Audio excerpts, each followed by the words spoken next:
It's been about 3 weeks, and as you can see, the COE is still there. It's not moved now. A little bit of a bonus. I've had time to tidy the garage, make that kind of a bit better to work in.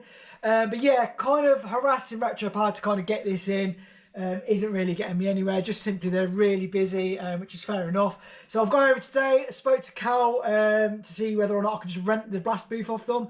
He's given me the go ahead to get it in tomorrow. So the plan is to get this loaded up tomorrow, over to Retro Power, and then I'm going to have a go myself. Now I've never done this before.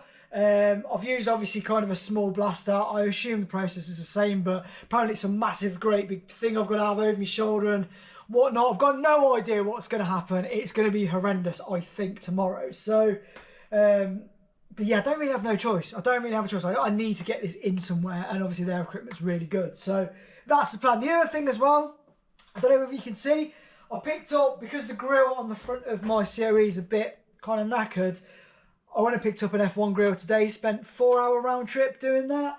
Only to realise that the grill is completely different between the F1 and the COE. I thought it'd be similar, if not the same, but the COE is a lot wider, so the profile's wrong. So that's a winner. So yeah, I might have some wall art to go up in here at some point, because I've got no use for it. But yeah, I'm going to stop waffling. I'm going to go in. I'm going to have an early night. I'm going to get rid of this, because obviously I'm going to be in a sweaty face mask probably tomorrow blasting. And then hopefully you'll see me loading this up. And hopefully, if I can get this camera over there without annoying anyone, some footage of the blasting process itself. So, let's go. The next day. Well, hey, it is blasting day. I've got some fresh clothes ready to get completely obliterated. I've got a coffee because I need a bit of caffeine, being as it's 7 AM in the morning. I've gone over to Retro Power, picked up their van to be able to load this in. However, it's not as straightforward as I thought it was going to be, because I've had the steel delivery turn up between last night's video and this morning's. So I've got to kind of move all this on my own. Probably going to have to move the engine crane to try and get the cab out. Also, there's a pallet on the drive, which makes things even more trickier. So the plan is now to kind of get this out and loaded, and then we can get off over to Retro Power to hopefully set up the blasting booth.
Tipped upside down so I can kind of do the underneath, and obviously all the panels are down here.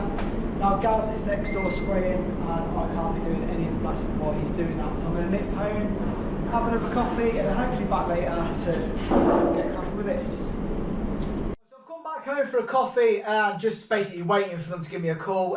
Gaz is spraying over there at the minute. Obviously they need all the air for that.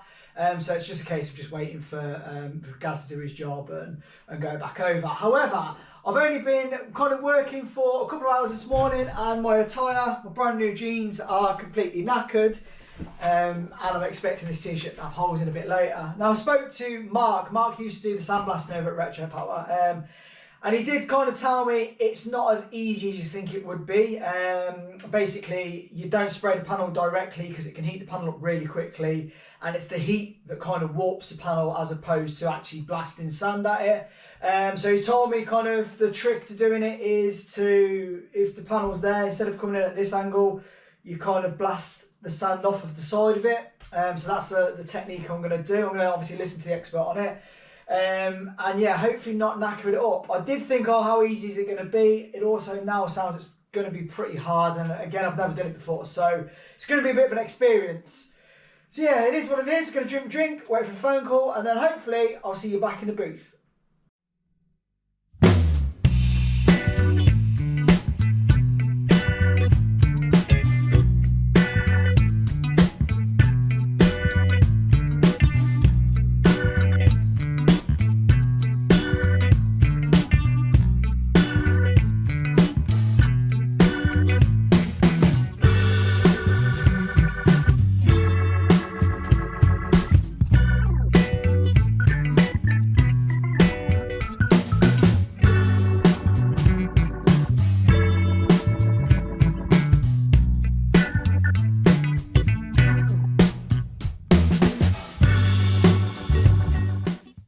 Many hours later.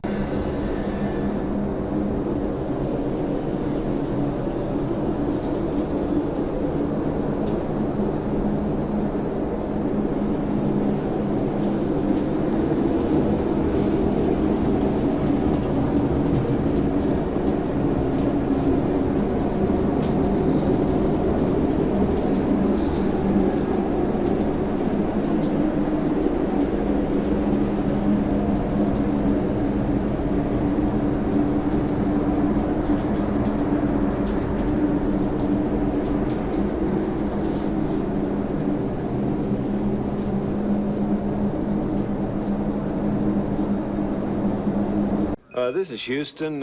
Say again, please. Houston, we have a problem.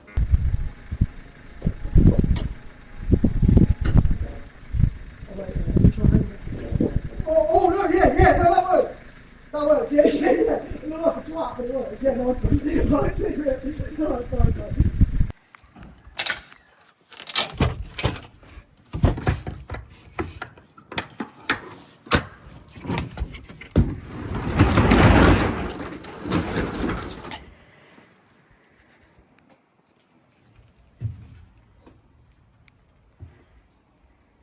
So unloading was a pain in the backside, as you can probably see. I got the tail lift stuck and had to ring up Cal to work out how to open it. And his advice was just hang off the back. So that worked, we got it in, and then last night I just went to bed, couldn't be bothered. This morning it's time to kind of assess what needs doing. Got rid of the steel into the house. Everything sounds very echoey in here. It's not the camera, it's the fact my voice seems to be projecting off all this kind of steel. But we've got everything done, everything blasted. Now, I kind of wouldn't recommend this job to anyone because it's absolutely horrendous. I really appreciate Nat and Cal over at Retro Power for allowing me to kind of use their equipment and rent the equipment off them. Brilliant, like really buzzing about that. It means I can obviously progress. I kind of want to do this perfectly. I want to make sure every kind of bit of body work that needs doing is addressed before obviously I do a fake patina on it. I want to make sure the truck is absolutely mint beforehand. So yeah, let's have a kind of a look at what's going on. Now, I've got a box of good stuff. Obviously like the dash panels that are steel. It took me 2 seconds to blast these.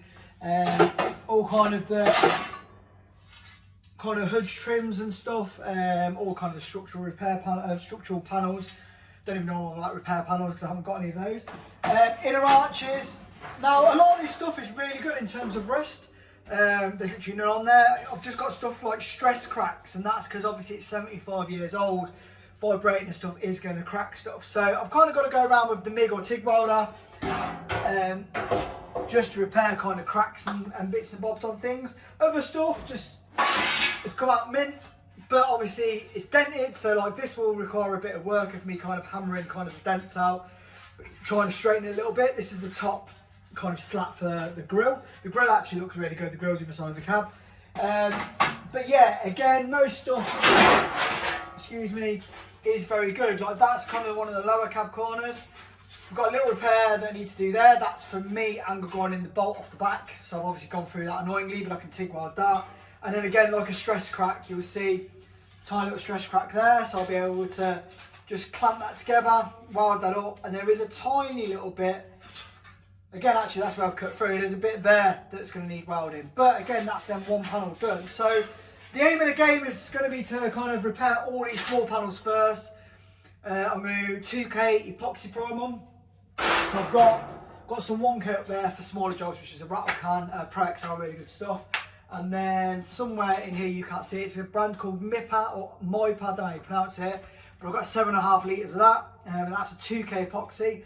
So once all the kind of panel work has been done, I'm going to epoxy prime and move that into the house. Luckily, I live alone, so I've got no partner to moan about, oh, I can't do this, can't do that. Literally, it's storage. Like, the house is going to be storage for the time being, simply because I don't really have the room. I've got to build a chassis here as well. So I'm going to stop waffling. I'm going to grab the camera. I'm going to take you around the cab to show you actually how good it is. So, cab boys, I apologise because I'm walking a bit funny, but I'm not overly sure what this is here. It's been lead filled here. So I don't know. These are the holes for obviously the F5 badges. I'm probably going to weld these up. I'm going to obviously get rid of the sand and weld it up. You've got a little bit of a pinhole there, another little pinhole there, and then we've got that on the bottom of the door. So a very small bit, very, very small. Cab corners, I always knew these were going to need to be done, so there's a couple of little bits on there. As we come round, where I was worried about this all rusting, there is a bit of pitting, very small bit of pitting here. Now, I don't know if that's enough to kind of have to cut it out and weld. I might be able to drop really low temperature weld in there and just grind it back. Probably could get away with filling it, it's that small, but I will assess that situation. I don't really want to be chopping this out to make this panel because it looks like it's going to be a bit of an awkward one, but I need to get to the back to see. Front is perfect. There's no issues with that. Obviously, there's going to be loads of little holes I'm going to want to weld up, but then if it's to do with the rot or anything, as you'll see, I managed to blast the hinges. So then, cab boys, where it slightly gets worse is this side. So we've got this bit here. This is going to be a very quick repair because it's only a case of just making a new piece of steel to go in there. I may as well, if I'm getting rid of the F5 bits, I may as well make a piece like this that fits in. And then we've got obviously this front curved bit. Needs repairing, but again, very quick repair. And then we've got door bottoms, as you can see. So, but to be fair with you, the last COE I had was rusty all the way up to here. There was literally no door to make. So this is very, very, very minimal. Let me just move this out of the way. So I can spin it around a bit more. Whoa. So cab corner. Now I always knew this was going to be needing some work because this was on show. Obviously I've got probably a good few kilograms of sand in there. And then obviously where the fill has been welded up. So I'm going to not fill anything really other than probably if I have to do the cab corner repairs, I may have to do a very small skim of filler. But stuff like all these dents, I'm a firm believer in leaving dents. So any kind of repair work may need a very slight skim. Like this is going to need a very slight skim. But any kind of the natural dents that are in it, I am not under any circumstances going to fill. So the roof is probably hard to see, but the roof's got a lot of dent in it. Maybe you can see from the inside, I don't know. But they're all going to be left. I want them to be left. The same with the front panels. The front panels had loads of filler in, and you can see they're all battered and bruised. But this is going to look so sick painted. Obviously, once we've got some kind of different layers of paint and whatever, it's going to look really, really good. It's going to look a battered truck. I want it to kind of look like it hasn't had all this hard work done to it. I want it to look like it's been pulled out of a field. And that's the plan. But then at least I know full well that it's really, really good quality. So the other thing that I've got is there was a tiny little hole somewhere up here. I can't really remember. Oh, there it is. It's this one here. So that may end up, I may cut this bit out, fold a piece of steel and put it in. It's part of the seam. But luckily around here, which normally go up the top here, other than loads of sand coming out of it, we look like we're pretty solid. Or there's a very, very small bit there that may need addressing. I don't know if that's been repaired before, maybe, because it looks like there's a grinder mark there. So maybe that's been plated. But yeah, obviously I need to get all the sand out. And then this bottom corner, which I couldn't see at the time because it was absolutely clagged with filler, needs a little repair. And then the only other real thing is the door bottoms. So underneath the doors, I can't open them because cable tied at the minute, but the bottoms of the doors do need plates doing. But other than that, it's very, very, very good. There is no issues whatsoever. Now the floor, I haven't fully blasted because I'm likely cutting most of this out to suit the chassis and the engine because of the way I'm dropping it. So yeah, you'll be able to see that I've kind of like missed a bit of it, but that's purposely. That floor needs a load of repair work anyway. So I'm like I said, likely gonna run some box up there, and cut the middle out and just completely remake that anyway. So that's kind of the plan. If anyone knows how to get a shit ton of sand out other than just using a nail on and a hoover, if you've got any other tips, please drop a message at the bottom of the video, because I could do with knowing how to do it. I did speak to Cal at Retro Power. They've got like a proper machine that they kind of put it in and it shakes apparently. But obviously I can't get this on there, and I don't really want to be taking the mickey asking whether I can borrow that kind of equipment. So at the minute I've got all these panels to get through, and then we'll finally get on to doing this. Once all this is done, the plan is to 2K it. Once it's been obviously epoxy primed, go 2K it, have it outside, and then I'll have the room in here to start building the chassis. That's the plan, Batman. Whether that happens or not, I don't know. But yeah, I'm going to leave it here. Hopefully see you in the next video once we start doing some repair work. Peace out.